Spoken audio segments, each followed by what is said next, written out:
Keraton Sambas. Yuk ikutin keseruan kita.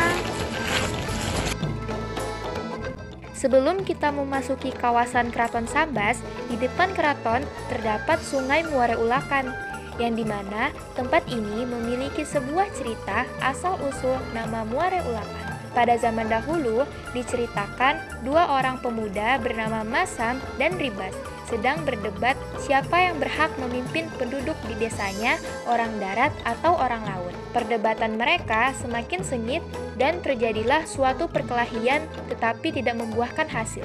Sebagai penengah, datanglah Mare dan mencarikan jalan keluar bagi mereka berdua. Setelah disetujui, dilakukanlah sesuai dengan saran Mare, tetapi yang kalah adalah orang darat. Dan Ribas pun tidak timbul sampai sekarang karena terus berputar. Maka daerah itu dinamakan Muara Ulakan.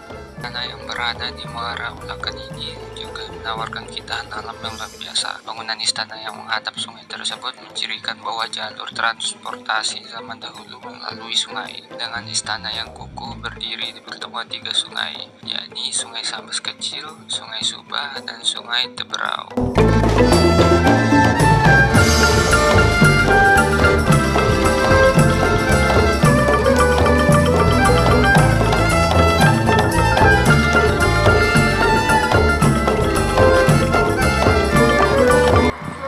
Kawasan istana, pengunjung akan ditemukan bangunan segi delapan. Dulunya itu merupakan pendopo.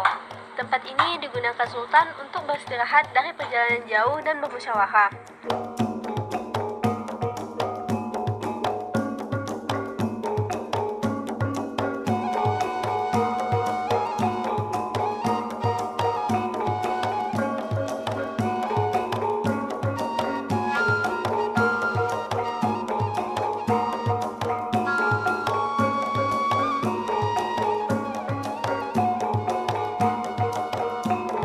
Atap bangunan yang berbentuk segi delapan dan mempunyai jendela delapan itu memiliki makna delapan arah mata angin.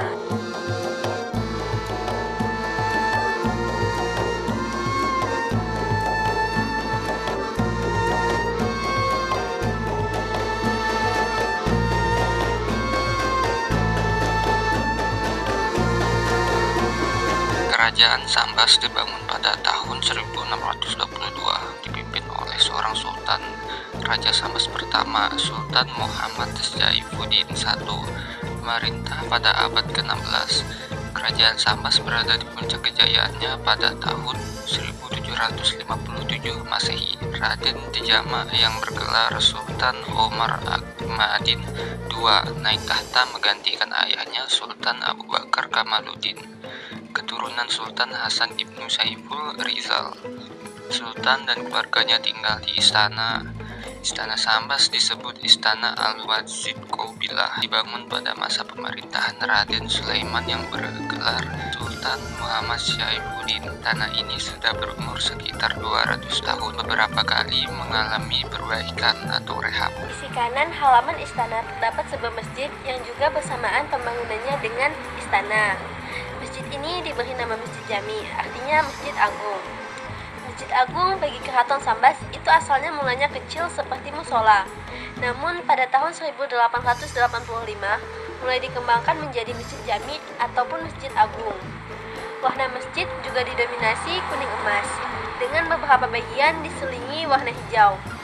Namun untuk tempat berwudu sudah berubah dari aslinya karena bentuknya merupakan bentuk bangunan baru. Masjid Jami ini tercatat sebagai masjid tertua di Kalimantan Barat. Arsitektur masjid ini bergaya khas Melayu, dengan mayoritas bahan bangunan menggunakan kayu ulin atau kayu besi. Masjid Jami Keraton Sambas ini memiliki dua menara yang berada di samping kiri dan kanan mimbar masjid. Dari luar masjid, warna kuning terlihat begitu mendominasi bangunan ini. Warna kuning seperti menjadi identitas dari warna kesultanan. Dari sisi interior, Masjid Jami Sambas menghadirkan desain yang elegan. Semua ornamen di dalamnya menggunakan kayu besi dan diberi warna pernis sehingga memunculkan kesan bangunan sedikit kuno.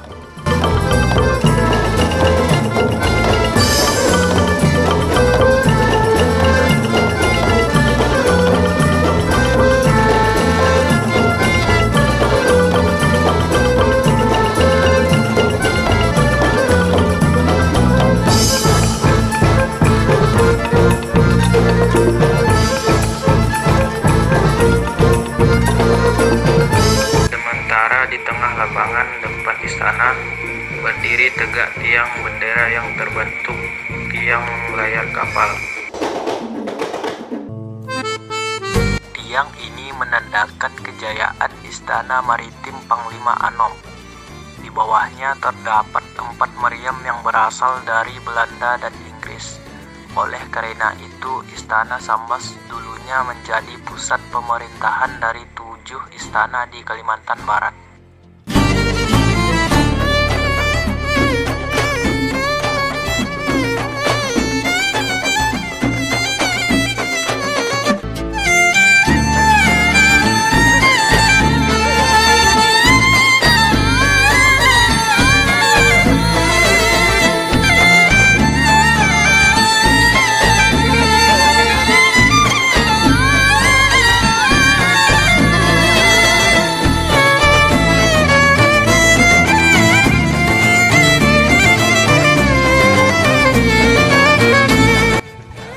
Sebelum memasuki rumah keraton, dari halamannya terdapat sebuah gerbang.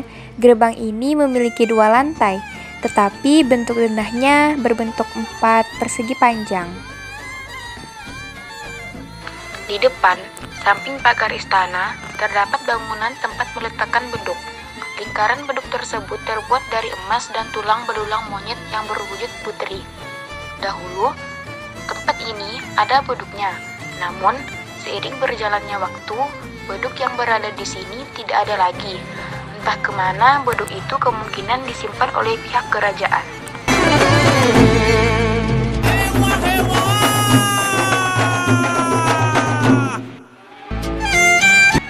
Di dalam kompleks keraton terdapat 3 buah bangunan. Di sebelah kiri, bangunan utama terdapat bangunan yang berukuran 5 x 26 meter. Pada masa lampau, bangunan ini berfungsi sebagai dapur dan tempat juru masak keraton Sambas. Di sebelah kanannya juga bangunan ini terdapat bangunan lain yang ukurannya sama seperti bangunan dapur. Bangunan ini berfungsi sebagai tempat sultan dan pembantunya bekerja. Nah, pada bagian dalam bangunan tempat sultan dan pembantunya bekerja, tersimpan beberapa benda pusaka kesultanan, di antaranya singgasana kesultanan, pedang pelantikan sultan, gong, tombak, payung kuning yang merupakan lambang kesultanan, dan meriam lele. Meriam lele yang jumlahnya 7 buah hingga sekarang masih dianggap barang keramat dan sering diziarahi penduduk.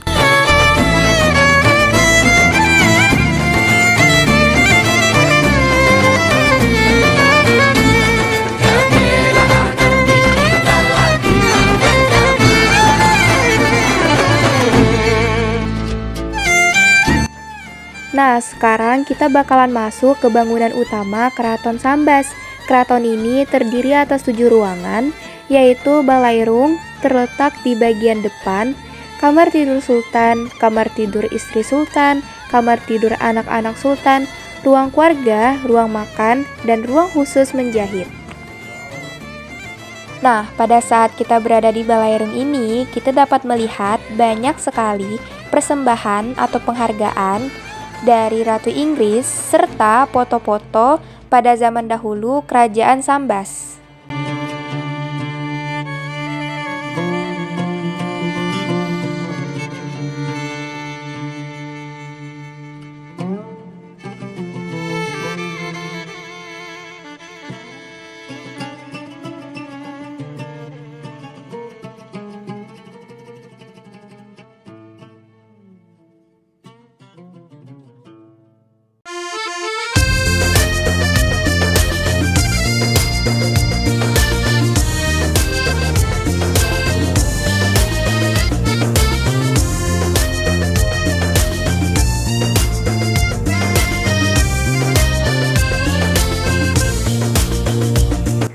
Sekarang saya berada di dalam kamar tidur sultan yang dimana tempat ini memiliki banyak penyimpanan seperti peninggalan raja, baju raja, tempat tidur raja, serta pakaian adat pernikahan Sambas. Dijaga kelestariannya, makan desa perang warisan budaya kita, lalu belanga pakaian adat kita.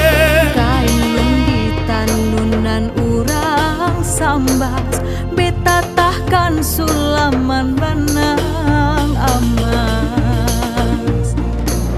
Kote sambas, kote kita tercinta, same-same kita bangunnya. Sungguh indah pemandangan alamnya, ramah-ramah orang sambas penduduknya.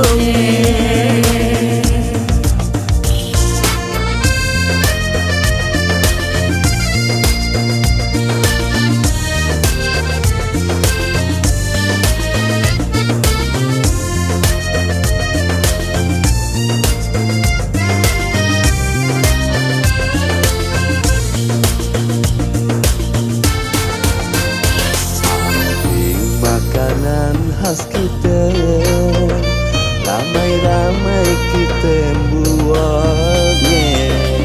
Sungguh nyaman ingat rasanya, alongan langsung alat untuk numbuknya.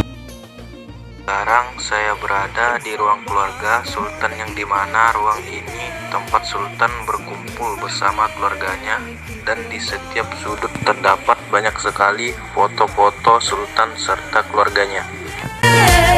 Ramah-ramah orang sambas penduduknya.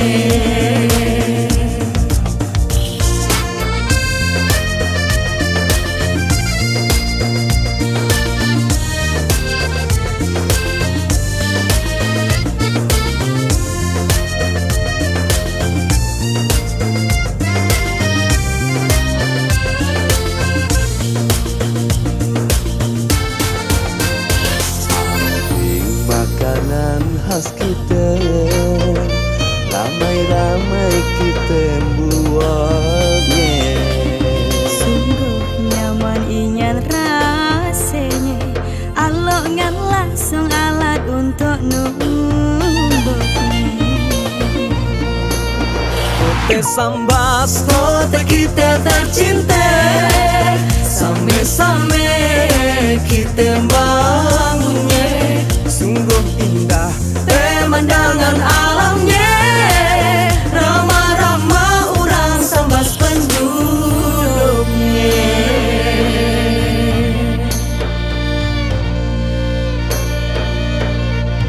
Sungai Sambas besimpang tiga, muare ulakan ialah namanya.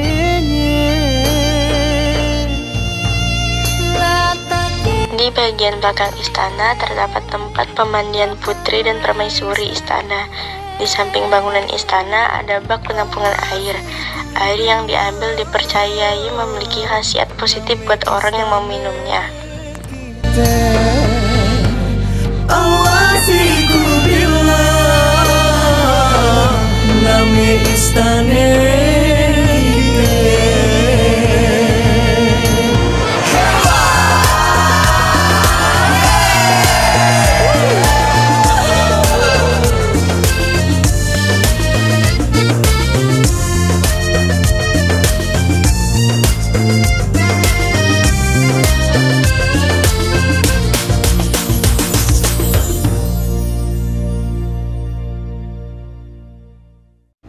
Kote sambas, kote kita tercinta, same-same kita